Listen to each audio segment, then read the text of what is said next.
I've been working on this hat, and technically it's a lace pattern. But the interesting thing is it doesn't really feel like lace at all. It feels sturdy, textured, almost sculptural. Hi, my name is Taylor, and today I want to talk to you about something I've been thinking about as I've been working on this gorgeous hat called the Ilu hat by Eva Mia. And that is texture. Not just any texture, not just lace even, but the interesting thing that seems to happen when lace meets chunkier yarn, because something changes. The fabric stops looking delicate like what we come to expect from lace. It starts looking rustic, a little folksy, and the lace itself begins to behave differently as well. Instead of reading as airy open work, it starts functioning more like structural texture, almost like the role that cables traditionally occupy in clothing, at least in my mind. And honestly, your mileage may vary. Now, interestingly, the first time I encountered this wasn't with this hat at all. It was actually with this sweater here. This is the Magnolia Bloom by Camilla Vod. I knit this sweater a couple years ago and I absolutely love it. It's very festive and very green, and so it tends to be one that I wear during the holidays. But I love it regardless, and if I could find more reasons to wear it, I absolutely would. It's also quite warm. This sweater features a really beautiful lace and bauble circular yoke, and you can see that here with the little eyelets and the baubles that stick out on the front. And the yarn that I use to knit this, plus what's called for in the pattern, is a little bit more of a substantial yarn than what you would expect from lace designs. And that's probably just from my own perception of what I believe lace to be traditionally speaking. And this, when I knit this, I never really considered it to be a lace sweater. I always just sort of thought it as a textural sweater with baubles.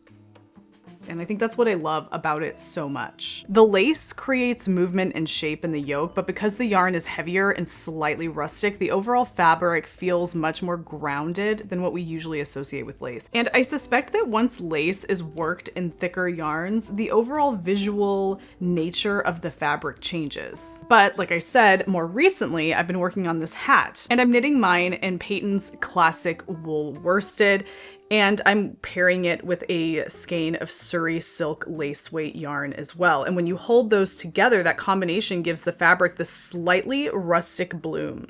The thicker wool gives the lace structure, but the Surrey adds a kind of soft halo that blurs the edges of the stitches just slightly. And that combination makes the lace motif behave less like delicate open work and more like texture sitting on the surface of the fabric. And this also takes me to another pattern that I've seen recently by the lovely Melody Hoffman, and that is the Whiterun sweater. This is a sweater that Melody Hoffman designed, inspired by the game Skyrim, which if you've been here for any length of time know that I really enjoy this game. And I really love the sweater that she's created here. Now, I don't have this sweater yet and I haven't cast onto it yet, but I do have the pattern and I plan on casting onto it very soon. In fact, I have all the yarn for it as well, and I talk about this over on the Patreon.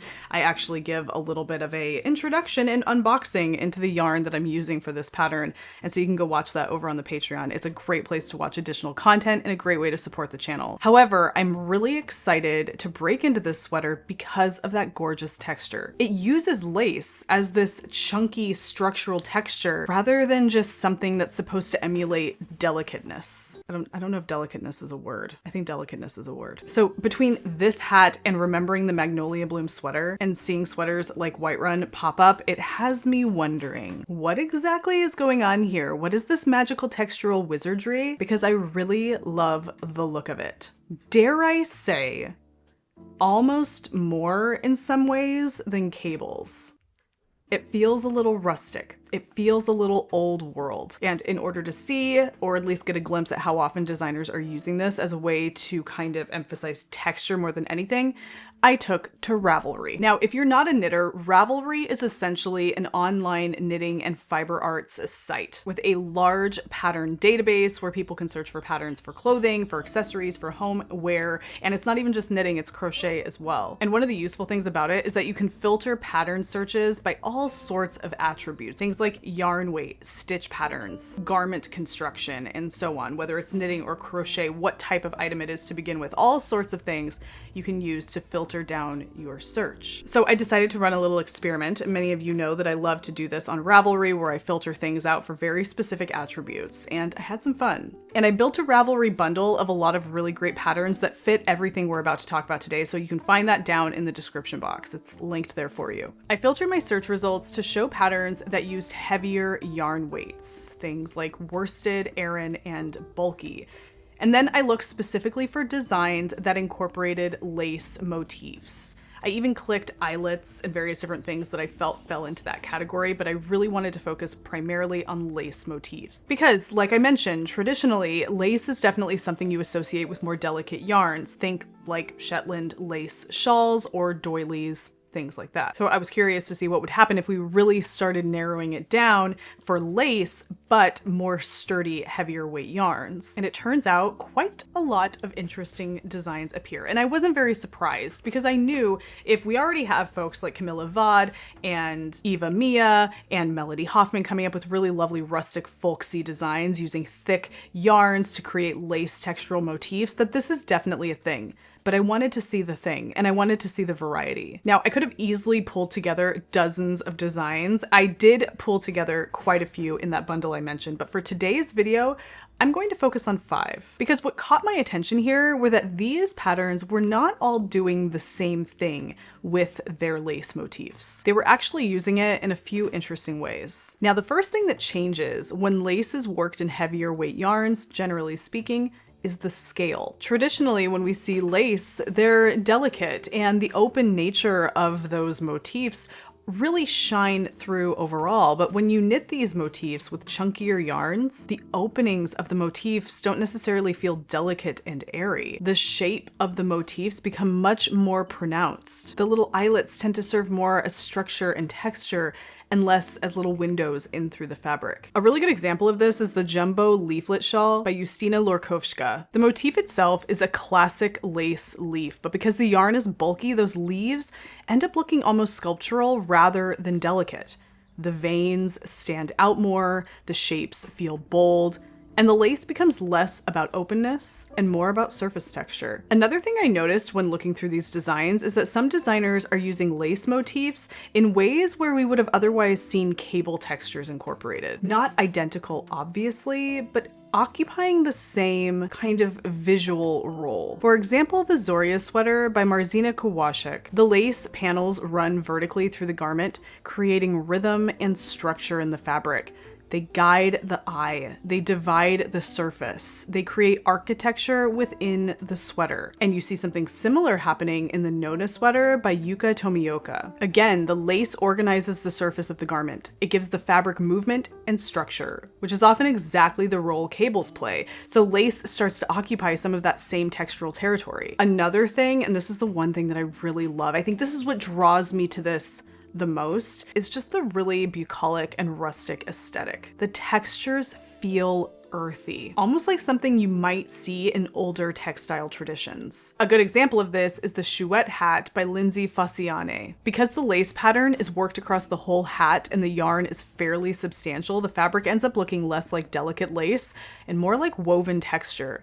It has a kind of quiet, handmade, almost heirloom quality to it. And I think that's part of the appeal. Part of the reason this works so well is simply because of how wool behaves. Rustic yarns tend to bloom after blocking, which softens the edges of lace motifs, making them look almost organic. And this blooming effect gives the fabric almost that folk textile character, which is something that I really love. Another factor is practicality. Cables can add up quietly and quickly and add a lot of density to a fabric. Lace can create texture and movement without quite as much bulk. So it can become another tool that designers use when they want to create a really interesting fabric, something that feels warm and textural, but they don't want to use up as much yarn and create a garment that is quite as heavy as it would be if they were using cables. This kind of texture, especially like what you're seeing here, does remind me and inspire me like cables cables do.